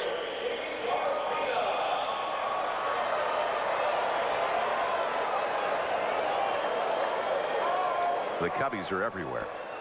Yeah, there are a lot of baseball fans from other teams, other cities that are vacationing here because of all of the attractions. let's not forget, as you mentioned, vacationing here, Disneyland, what, all of 5 or 10 minutes away. So you have so many families that were at the amusement parks during the day, Knott's Berry Farm or Disneyland, and they're going to take in the ballpark and the Angels game in the evening. As Gary DiSarcina has been hitting them well all night, sends it deep to left field, and one hops the wall. And a 2-out double for DiSarcina. Well, he had an RBI single to knock in the only run of the night for the Angels back in the second. Lined out right at Keith Miller as it was a snow cone for the left fielder back in the fifth. And now comes out with a 2-out double here in the seventh. DiSarcina is a pretty good low ball hitter, and he goes down and golfs that breaking ball deep into the alley in left center. Brian McRae was on the right center side of second base. That ball takes a hop off the 386 sign, and DiSarcina represents the go-ahead run at second base with 2 outs. Breaking ball stays upstairs for Damian Easley, ball 1. That was the 100th hit of the year for Gary DiSarcina. Interesting positioning, though, defensively, when the first 2 at-bats for DiSarcina, both were pulled. That's low, and it's 2-0. Yeah, he was on the right center side, maybe expecting them to go with a hard breaking ball. That ball spun and stayed on the inner half of the plate. DiSarcina has been all over Gordon tonight. He has been on every pitch he's thrown. Big at bat for Easley. He goes the other way, but pushes it foul, and it's 2-1. Early in the ball game, we saw Rod Carew on the bench talking to Damian Easley during the course of the ball game, and I'm sure he was talking about, don't get too anxious against Gordon. He's going to throw you that curveball, and you've got to have enough confidence to wait back. Have a good look at it. It's a tough situation because Gordon is still throwing over 90 miles an hour with the fastball. But you have a much better chance if you make your mind up that you're going to sit back and try to get that hook. And he's almost 100 points better with runners on. The 2-1 popped up down the line and right. Should be an easy play for Felix Jose, and it is for the final out of the inning. So they can't capitalize on the second hit of the ninth. The double by DiSarcina, and after 7, it is still tied at 1. To learn, enjoy the game of baseball. It's its 5th year now. A great cause. They've got the junior championship game, Puerto Rico against Los Angeles, tomorrow night at 8, or tomorrow evening. And then the senior championship game is Jose Lean lines it to start the 8th inning right at DiSarcina for the first out. And while we talk about RBI and the great program, let's check in with Chris Myers. Well, we have this from Tuesday night. Southern Oregon in the Northwest League. Bellingham manager Mike Goff literally lost it, arguing a ball and strike count. Now watch him here with the umpires. It's kind of a half moon here as he drops his pants. Goff was ejected. Bellingham actually won. He may be managing at Bellevue next. Well, I feel like I'm in the middle of the Steve Allen show. Thanks, Chris. Tied at 1 in the top of the 8th. Keith Miller following Lean to the plate.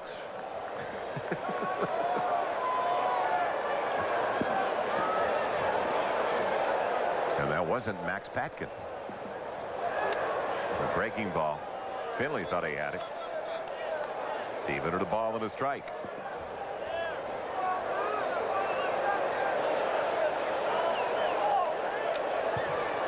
One down, bases empty. Lean making a bid for a line drive single to start the inning. That's the outside edge, and it's 1-2. Now Miller looking for his first hit of the night. Looped one to the second baseman. His last at bat, struck out his first time up there.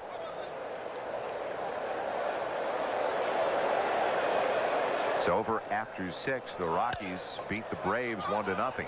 What a play on the short hop. Gary DiSarcina making a superb play. Well, Joe, you know what happens when you have 2 pitchers on the mound and are throwing a lot of strikes and putting the ball in play. The defense has a tendency to really get into the ball game, and that's what's happened here tonight. DiSarcina comes and takes this ball on the short hop and throws on the run. That's Keith Miller easily. He's made 2 good plays in this inning, snagging the line drive off the bat of Jose Lean to start the inning. That is 6 in a row retired now by Chuck Finley. As the fastball catches the outside corner to Ryan McRae. But you bring up a great point because Finley has thrown so few pitches through the first 7. He really has to keep everybody in the game that way.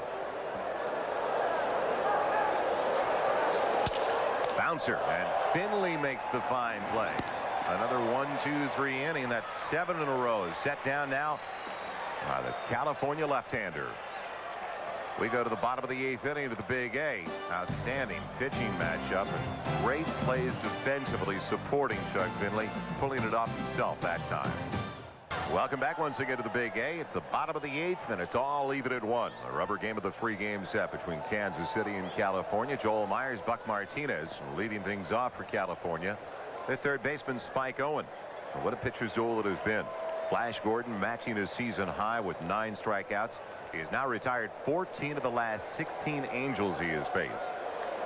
He has thrown a good number of pitches, though, on a muggy evening as he works in the bottom of the 8th and moving Owen off the plate.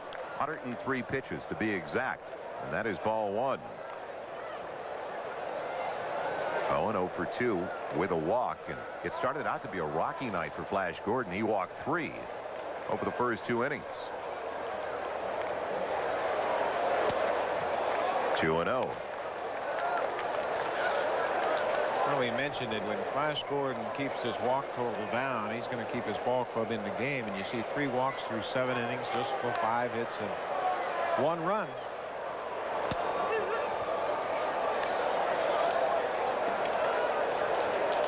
Two balls and a strike to Owen. Owen, Curtis, and Davis coming up for California. The Angels had an opportunity to break the deadlock in the 7th. 2-out double by Gary DiSarcina. But Gordon got Damian easily on a fly ball to the right fielder. Fisted fouling out of play. 2-2. Interesting how you see so many different styles from big league hitters. What it takes for them to get their swing started. Spike Owen just this year is using this motion where he moves his hands almost in a rhythm as if he can pick the right time to get it going. That's Brian Anderson, the young left-handed pitcher next to Bo Jackson.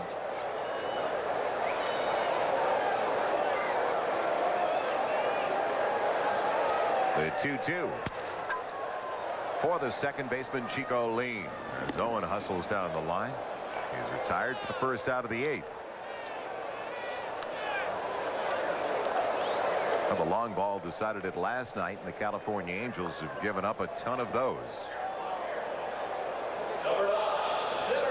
Stan Belinda, the first activity of the evening in either pen. So Gordon gets the leadoff man.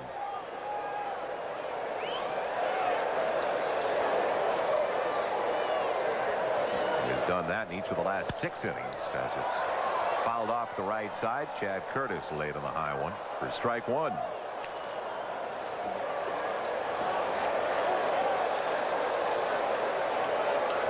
Walk and a single, a stolen base as well for Curtis.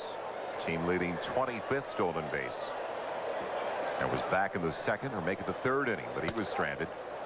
Plenty of zip to the fastball still there for Tom Gordon. Yeah, even with his high pitch count, he has still got good life on the fastball. I don't know that there have been an awful lot of real stressful pitches for him tonight. He hasn't had a whole lot of base runners on. He's had the good snap and the breaking ball all night long.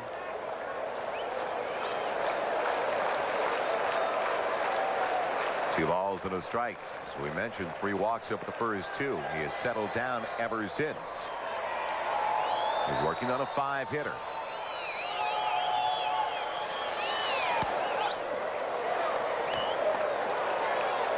You know, if you've got a lot of base runners on and you're constantly under pressure trying to pitch out of jams, the pitch count takes a more significant physical toll on your body than it does when you're just breezing, striking out a lot of hitters. The bouncer in the hole, Greg Gagne with a long throw, and Wally Joyner takes it in cleanly for the 2nd out of the inning. So that makes it 16 of the last 18 retired by Flash Gordon. But even though you got him by way of the K, by way of strikeouts, the first 2 times, Chili Davis just missed to the last at bat, flying out deep to the center fielder. Dangerous hitter is 0 for 3 so far this evening.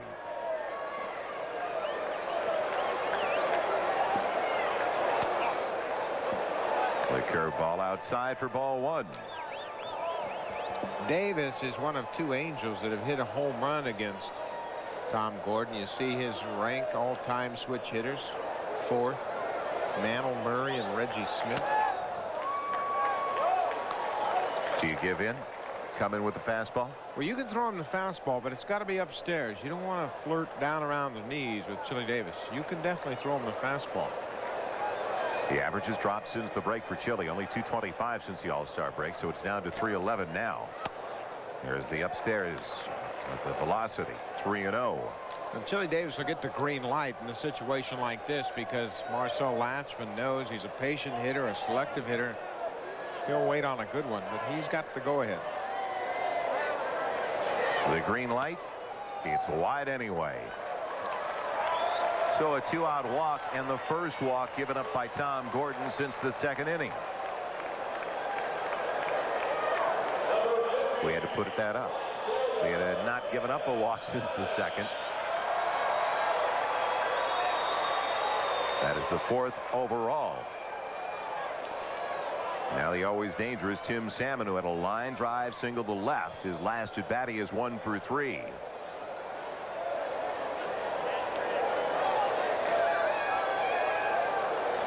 He's back recently off the disabled list. He had a hamstring pull. Now Mike McFarland's out to talk to Gordon. They were all set to go, and then McFarland had an idea to go out and let Tom Gordon regroup a bit, take a deep breath before he works to Tim Salmon. Salmon singled the last time up, but it was a soft single to left on a curveball he hit off the end of the bat. He really hasn't had too many good hacks against Flash Gordon tonight. Bo Jackson in the on-deck circle. If Salmon can keep it going. Bottom of the 8th inning, tied at 1 with 2 away, and Davis over at first. Late on that one for strike one.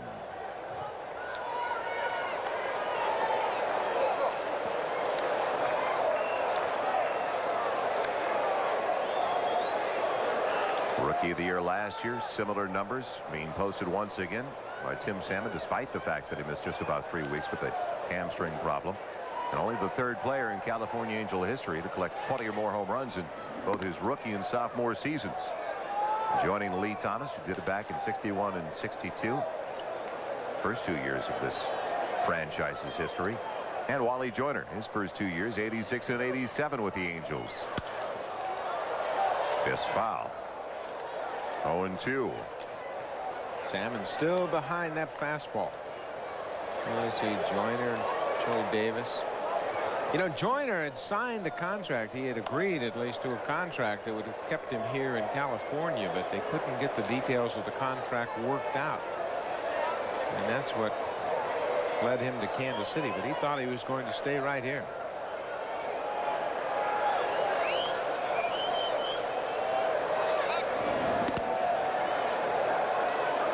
Now, you made mention that Jim Abbott's in the final year of his contract with the New York Yankees, and there's a player who left the door open. He parted on very good terms with the California Angels and started his career here at the Big A. Wouldn't be surprising to see him back in the uniform. There goes Chili Davis on the high hard when the throw in time. Chili thought he had it. He's called out, though, by second base umpire Dan Morrison. So that's the way they close out the Angels half of the 8th. Davis gunned down by McFarland, and it's still tied at 1. Highlights from the matchup between Dream Team 2 and the Puerto Ricans. The preview of the PGA Championship is what great news that is, that Paul Azinger is going to be back to defend his title. And also Arnie's last. A PGA preview coming up on SportsCenters. Greg Gagne leads things off in the top of the 9th for Kansas City. Then it'll be Wally Joyner and the catcher Mike McFarland. Gagne 0 for 3. Safe to say he's a free swinger. So his first ball swinging here for strike one. He did pick up, though, 33 walks last year. That was major news for Kansas City. They never thought they were going to get that kind of patience from Gagne. He's always been a free swinger, thinking that, you know, if he could contribute with the long ball from time to time. And I guess at this point, you're not going to really change his style too much, but he can still hit the ball out of the ballpark. Real good high fastball hitter. Tried to go the other way. The shortstop Easley's there. That's the first out of the ninth.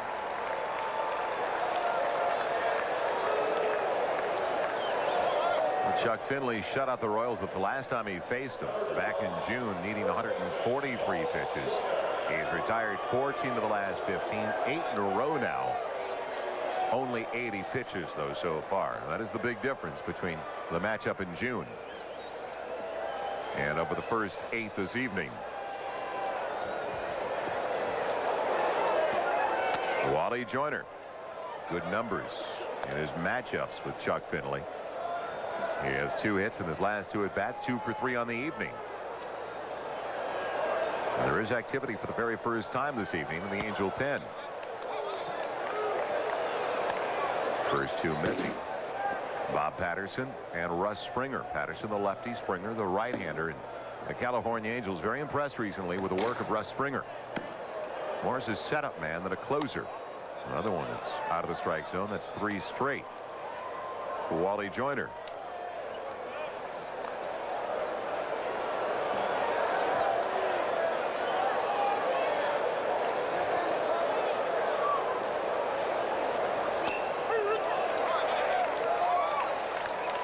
Balls and a strike. Chuck Finley comes in with a record of 9-10. Got off to a very slow start. First time in his career. He did not pick up a win in the month of April. Hits the slow roller off the bat of Joyner. Just barely rolling foul. And a full count now. Kansas City first baseman.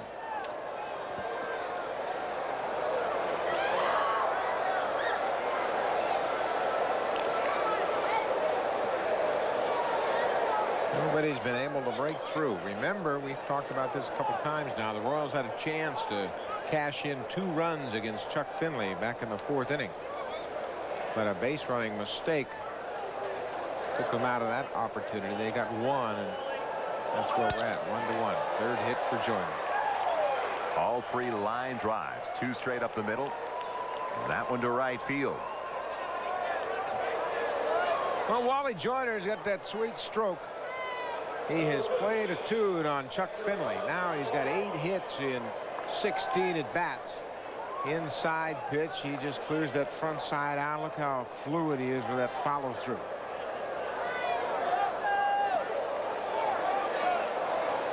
He had all those home runs during his rookie season, but I think he was as surprised as anyone else. Mike McFarland, the catcher, after one in the dirt for strike 1. Now, McFarland has a hit in the ball game, but he's not hit well against left-handers all year long. He's hitting only about 250 against lefties. The reason for that is because he's strong out over the plate. He's a pull hitter, but he likes to pull the outside pitch to left field. Left-handers like Finley can throw that breaking ball down and in on him and tie him up. Well, it was the 11th inning home run of McFarland that won it for Kansas City last night. A 5-3 victory.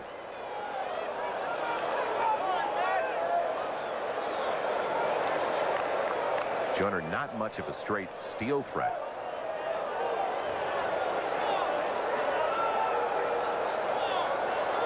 Base hit sandwiched in the middle of the 3 at-bats for Mike McFarland tonight. He's 1 for 3.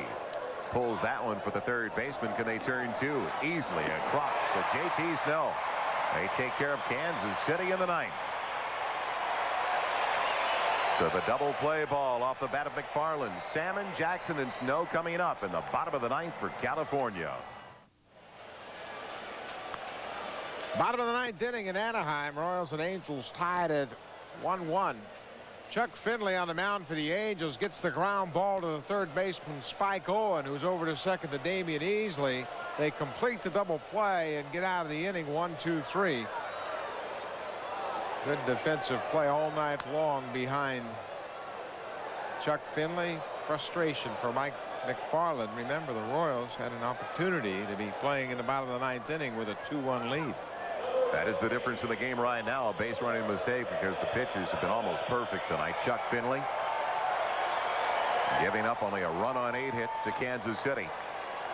His counterpart taking the hill in the bottom of the 9th inning, Flash Gordon, allowing only a run on 5 hits. Here comes Tim Salmon, 1 for 3 so far. Base hit his last at bat. Bo Jackson 1 for 3, and J.T. Snow still looking for his first hit of the night. It's over the outside corner for strike 1. It was an 0-2 count on Tim Salmon when the fastball was high, and Chili Davis was thrown out trying to steal second.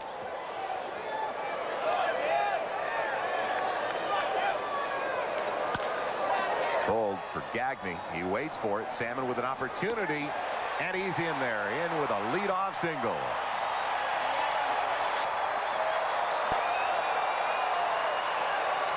Well, Tim Salmon doesn't have the greatest speed in the world, but Greg Gagne waited back on the ball. He sure did. He's got a strong arm, but he didn't come and get it. Now McRae is out of the dugout. Wally Joyner felt like they had him at first base. Greg Koss, the first base umpire, saying, yeah, he got him, Hal. Hal just shaking his head in disbelief. He doesn't believe that Salmon was safe. It looked as though Gagne just sat back a little bit, didn't expect the effort by Salmon down the line. And Gagne's got the best arm from shortstop in the league, and he fired a bullet across the infield, but Salmon hustling down there beat it out. Watch Gagne. Waits for it, backhands it. He gets rid of it in a hurry. Makes a good, strong throw. Watch the end of the play. Bang, bang. The umpire has the advantage of sound. Watch Wally Joyner's reaction as Salmon is called safe. He was ready to throw it around the infield.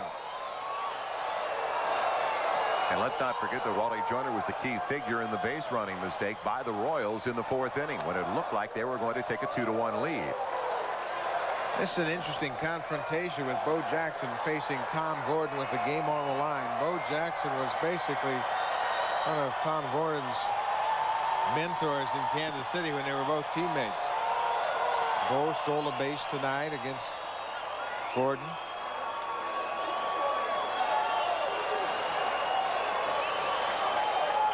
Bo Jackson has scored the only run of the night for the California Angels on an RBI single back in the 2nd. As Gary DiSarcina drove him home. Now, if anybody else is up there, you've got to think sacrifice, but it's Bo Jackson. He had a hanging breaking ball off of Belinda last night.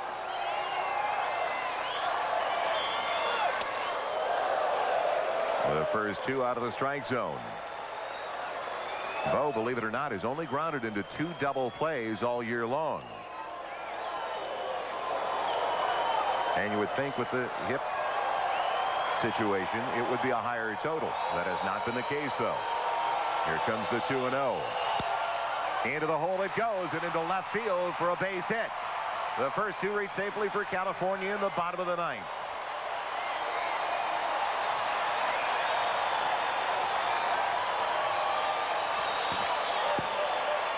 Bo Jackson is a pretty good breaking ball hitter at this point in his career, and Tom Gordon threw him the curveball.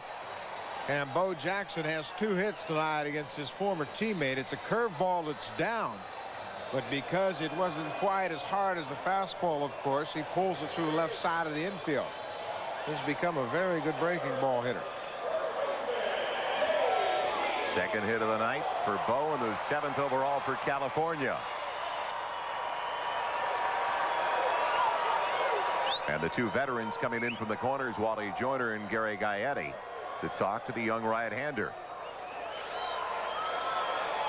Lots of meetings going on the infield now. Chico Lind and Gary Gaetti. Now Hal McRae is going to come out to make sure everybody's on the same page. I'm sure they expect the sacrifice in this situation. J.T. Snow coming up for California. He has 2 sacrifices so far this season. Don't be surprised if Gordon tries some sort of pickoff play in this situation because he's such a good athlete. Earlier in the ball game, he turned a very good double play when he got a comebacker to the mound off the bat of Damian Easley. And don't be surprised if they try to do something before they pitch to Myers. The Angels, as you can see, have had the problems with men in scoring position. The ball is thrown away by Gordon on the pickoff move. Now they're in scoring position, and the winning run with nobody down to the bottom of the ninth. Tim Salmon only 90 feet away. Now they're going to have to load the bases. Well, Tom Gordon is very tentative with his throw. You can see the ball takes off on him. Even Chico Lynn, with his great jumping ability, couldn't flag that down. It was almost like he didn't want to let go of it once he started to make the move. His heart wasn't in it for sure. Right there, you can see that it is well over Lean's head into center field. And now Gordon has put himself in a real mess.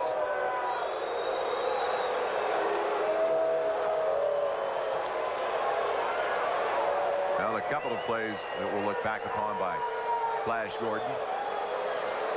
Go back to the second inning. He did not pay attention to Bo Jackson over at first base, as Bo Jackson stole his first base of the entire season and came around to score the only run so far for California. The RBI is single by Gary DiSarcina.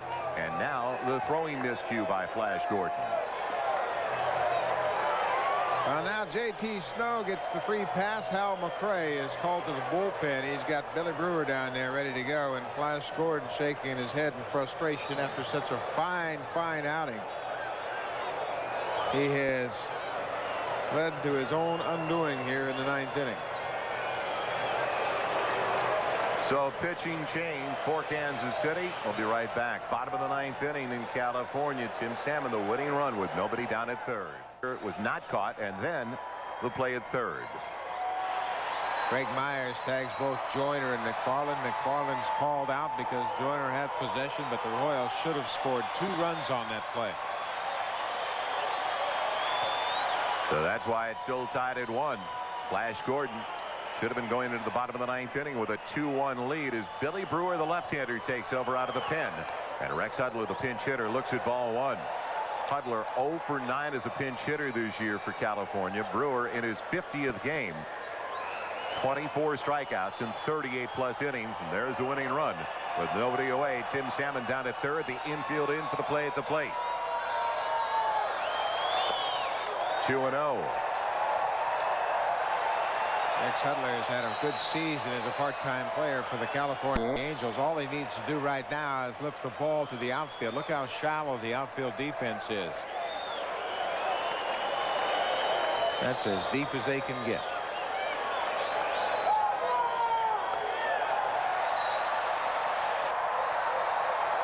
Brewer comes out of the pen in the first 3 out of the strike zone to Hudler.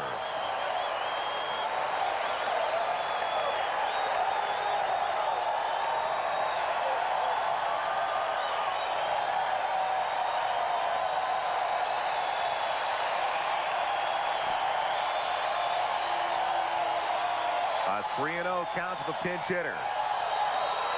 At the knees. They are on their feet, 20,000 strong in Anaheim Stadium. Is it the last ball game at this stadium this year?